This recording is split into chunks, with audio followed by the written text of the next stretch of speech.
the camera just keeps getting better. But this is where it falls short. 45 minutes? Seriously? And this episode is in no way sponsored by this. Chateau Ferrand. It's a beautiful, bold French red. Very affordable, very good. Check it out. Welcome back, Mavericks. And you saw the video recently where I went to Siesta Key for Christmas, and between that trip and many others have done, podcasting has been, obviously, a part of it. And that involves filming. And originally, I started out with this. It's a GoPro Hero 8. Really, really good camera. Like it a lot. Excellent video stabilization, good sound quality. It's just one drawback to it. And we're going to talk about that today. But before we get into it, please smash that like button, subscribe, and hit the notification bell so you can know when we release new content. It's your doing that allows us to continue to produce more bike love and spread it around the world. YouTube's algorithm only recognizes us when you guys smash that like button and subscribe, so please do. We really appreciate it. And while you're at it, consider becoming a Patreon. Patreons get access not only to the regular content everybody does, but also special events, wine tastings, releases, movie nights, all kinds of extra content. As a podcaster, I'm a person who uses cameras a lot. But it's not just for people who want to podcast when they're mounting them on their bicycles. A lot of folks are using GoPros and other cameras now on their helmets and their bicycles for safety reasons. If there's a legal issue, if there's a bike wreck, a car wreck, an altercation of any kind, having one of these and recording the ride can allow you to have that proof that you were in the right, potentially, or proof of what actually happened for investigators. And that's really important. And it's become more important to a lot of people. So they're using things like GoPros. And a lot of podcasters use them as well. When I did my research before I started my podcast, a GoPro was the camera recommended time and again. And when you use it, you understand why, in terms of how good the picture quality is, and the anti-vibration, and things like that, the action. It's all good. There's only one significant drawback to this camera, and that's this. The GoPro battery. It's horrible. It is the Achilles heel of this product. My experience, at least, whether it's actual GoPro batteries or third-party batteries, they last roughly 40 to 45 minutes of continuous video. And when you're out on a 3-hour bike ride or you're filming for a long period of time, that's just not going to cut it. I don't want to carry 2, 3, 4 of these in my jersey, sweating on them, having to worry about all that, having to worry about them getting lost, all the recharging, etc., and having to stop my ride and manage to pull the camera out of the mount, because guess what? The accessory door where the battery goes is actually right in the way, most times, of where the mount is. So that makes the battery difficult to get out at best without actually stopping your ride. Another pain in the ass. And when it only lasts 40 to 45 minutes, you're going to be doing that a lot. Unless you have a 10 or 20 minute bike ride to work, you're at least going to have to do it each way on the ride to make sure you get the whole ride in. So I kept running into this problem with this camera. And the second big problem with the batteries is this. They don't last very long in terms of their lithium life cycles. And they start to swell.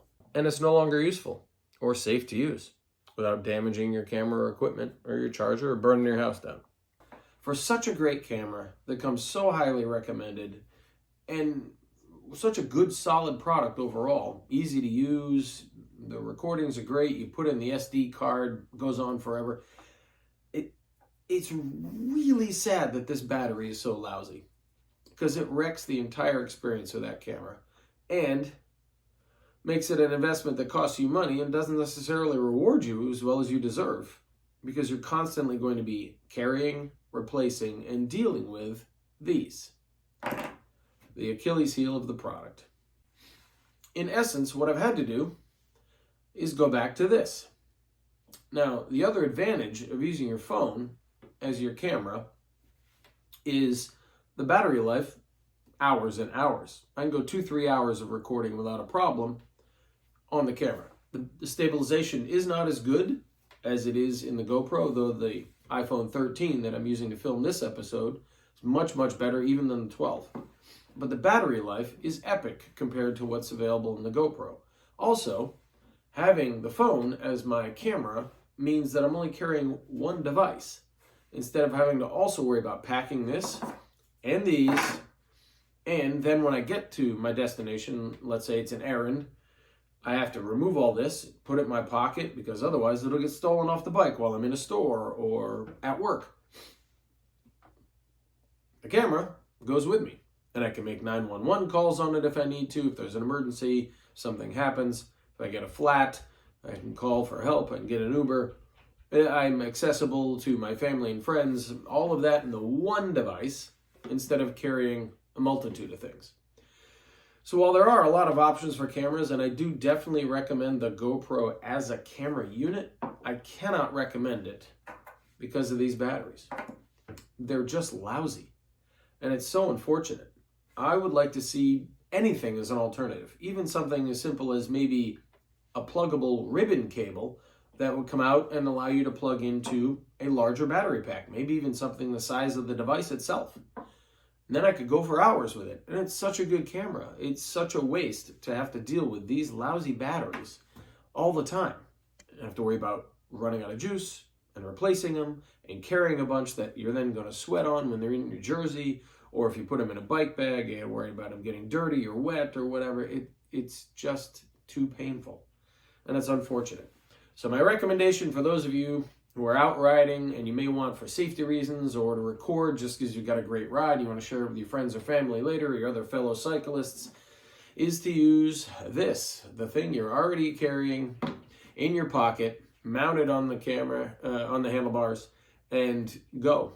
And next episode, we're going to talk about mounts for cameras on your bicycle, because I've got another rant about those. They're even worse than these batteries. And we'll talk about that next. But for now, on this episode, my recommendation is go with your iPhone, go with the camera that's in it and the epic battery life, and run that way. If you have a newer iPhone or a newer Samsung, the stabilization is going to be a lot better. The camera quality and the megapixels and all that is very suitable for filming. And I just, as much as I love this camera and I'm passionate about it, the batteries stink. They really, really are the Achilles heel of the product. So there you go. Pro tip, product review. What camera to go with when you're on your bicycle? The one you're already carrying anyways. So that's it, Mavericks. Get out there, get on your bike, and film it. Let the world see what you see. It's a beautiful world out there, and you should share it. So come on, let's ride.